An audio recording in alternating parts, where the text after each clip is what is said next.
Hello guys, നമ്മുടെ Istanbul vlog എല്ലാവരും കണ്ടു എന്ന് വിചാരിക്കുന്നു. ഈ വീഡിയോ അതിൻ്റെ ഒരു കണ്ടിന്യൂവേഷനാണ്.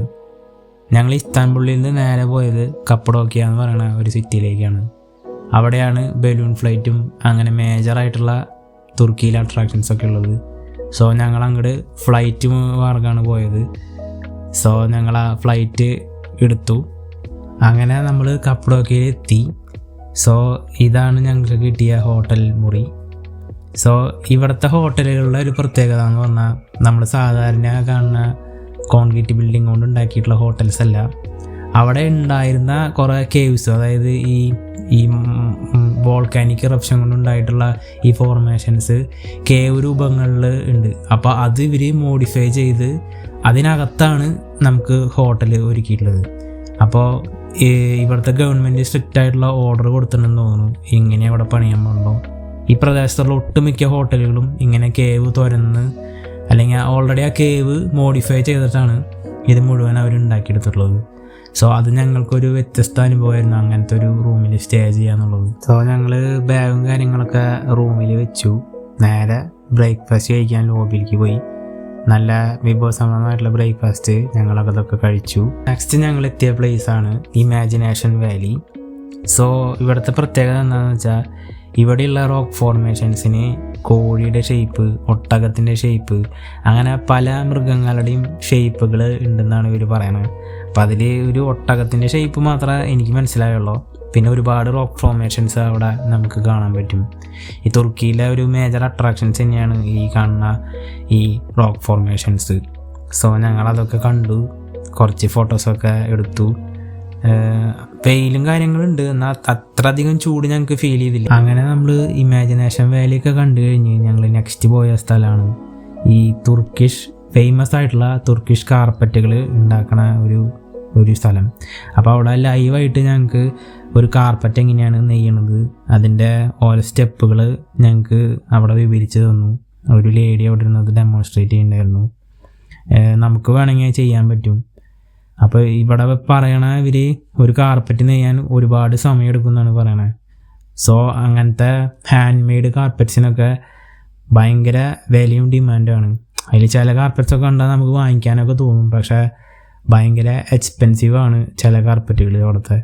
സോ പുള്ളിക്കാരൻ കളറ് മാറണ കാർപ്പറ്റുകളുണ്ട്, നമ്മൾ മറച്ചിടുമ്പോൾ തിരിച്ചിടുമ്പോഴും അങ്ങനത്തെ പല കാർപ്പറ്റുകൾ നമുക്ക് കാണിച്ചു തന്നു. നമുക്ക് വേണമെങ്കിൽ അത് വാങ്ങിക്കാം. അവർ എല്ലായിടത്തേക്കും ഷിപ്പിങ്ങും കാര്യങ്ങളൊക്കെ പറയുന്നുണ്ട്. പക്ഷേ എല്ലാ കാർപ്പറ്റുകളും നല്ല എക്സ്പെൻസീവ് ആയതുകൊണ്ട് ഞങ്ങളൊന്നും വാങ്ങിച്ചില്ല. ഞങ്ങൾ ജസ്റ്റ് അതൊക്കെ കണ്ടു. സോ തുർക്കിഷ് കാർപ്പറ്റ്സൊക്കെ ഉണ്ടാക്കണത് നമ്മൾ കണ്ടു. അവിടെ നിന്ന് ഞങ്ങൾ നേരെ പോയത് ഗൊരേമെ ഓപ്പൺ എയർ മ്യൂസിയം എന്ന് പറയുന്ന പ്ലേസിലേക്കാണ്.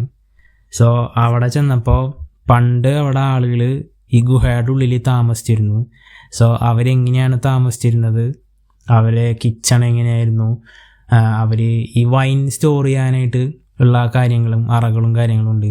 സോ ആ വൈൻ സ്റ്റോർ ചെയ്യുന്ന അറകളും അതെങ്ങനെയാണ് അവിടെ മേക്ക് ചെയ്തിരുന്നുള്ള കാര്യങ്ങളൊക്കെ ഞങ്ങൾ കണ്ടു. അങ്ങനെ ഓപ്പൺ എയർ മ്യൂസിയം ഒക്കെ കണ്ടു കഴിഞ്ഞ് നമ്മൾ നേരെ ലഞ്ച് കഴിക്കാനായിട്ട് ഒരു ഹോട്ടലിലെത്തി. സോ ആ ഹോട്ടലും ഒരു കേവിൻ്റെ ഉള്ളിലാണ് ഉണ്ടാക്കിയിട്ടുള്ളത്. സോ ഇങ്ങനെ കേവിൻ്റെ ഷേപ്പിലാണ് അതൊക്കെ ഉണ്ടാക്കിയിട്ടുള്ളത്. സോ ഓരോ കേവിൻ്റെ ഉള്ളിലിരുന്ന് ഫുഡ് കഴിക്കുന്ന ഒരു ഫീലാണ് നമുക്ക് വരിക. അപ്പം ഞങ്ങൾക്ക് ആദ്യത്തെ സ്റ്റാർട്ടർ പോലെ ഒരു സൂപ്പ് ഞങ്ങൾക്ക് കൊണ്ടുവന്നു. എന്ത് സൂപ്പാണെന്നൊന്നും ഞങ്ങൾക്ക് മനസ്സിലായില്ല. പിന്നെ അവരോടൊരു ഡെമോൺസ്ട്രേഷൻ കാണിക്കാൻ തുടങ്ങി. ഒരു പോട്ട് തീയിൽ കൊണ്ടുവച്ച് അവരിങ്ങനെ അടിച്ച് പൊട്ടിക്കാനുള്ള ഒരു ശ്രമം. അപ്പോൾ അത് ഞാൻ ഇങ്ങനെ വീഡിയോ എടുത്തുകൊണ്ടിരിക്കുകയായിരുന്നു. അപ്പോൾ ഞാൻ ഇങ്ങനെ വീഡിയോ എടുക്കാൻ കണ്ടത്, നമ്മൾ കൗതുകത്തോടെ ഇങ്ങനെ നോക്കണത് കണ്ടപ്പോൾ പുള്ളി എന്നെ വിളിച്ചു ഇത് അടിച്ചു പൊട്ടിക്കാനായിട്ട്. അങ്ങനെ ഞാനത് അടിച്ചു പൊട്ടിക്കാൻ ചെന്നു. ഞാൻ 1-2 പ്രാവശ്യം ആ പോട്ടുമ്പോൾ അവർ തന്ന ഒരു ഇത് വെച്ച് ഞങ്ങൾ അടിച്ചു. പക്ഷേ അത് ബ്രേക്ക് ആയില്ല കറക്റ്റായിട്ട്. ഞാൻ പേടിച്ചാണ് അടിച്ചത്. ഞാൻ അടിച്ച് പൊട്ടിച്ചിട്ട് ഇനി അതിനകത്ത് എന്തെങ്കിലും ഉണ്ടോ എന്നുള്ളൊരു ഇതിലാണ് നമ്മൾ അടിച്ചത്. സോ അതിനകത്തൊന്നും ഉണ്ടായിരുന്നില്ല. അവർ ചുമ്മാ ഒരു ഡെമോൺസ്ട്രേഷൻ പോലെ കാണിച്ചായിരുന്നു. അതിനകത്ത് നമുക്ക് കഴിക്കാനുള്ള ഒന്നും തന്നെ ഉണ്ടായിരുന്നില്ല എന്നുള്ളതാണ് വാസ്തവം. സോ അങ്ങനെ ഒരു അനുഭവം ഉണ്ടായിരുന്നു നമുക്ക്. അങ്ങനെ അതൊക്കെ കഴിഞ്ഞ് ഞങ്ങൾ ഹോട്ടൽ റൂമിലെത്തി. സോ ഹോട്ടൽ റൂമിൽ നിന്ന് കുറച്ച് ഒരു കയറ്റം, ഒരു മലയുടെ മുകളിലോട്ട് കുറച്ച് അങ്ങ് കയറിപ്പോയി കഴിഞ്ഞാൽ നല്ല സൺസെറ്റ് കാണാമെന്ന് ഞങ്ങളുടെ റിസപ്ഷനിലെ ചേട്ടൻ ഞങ്ങളോട് പറഞ്ഞു. സോ ഞങ്ങളത് കാണാനായിട്ട് മുകളിലേക്ക് പോയി. അപ്പോൾ ഒരുപാട് ആളുകളൊന്നും വന്നിട്ടില്ല.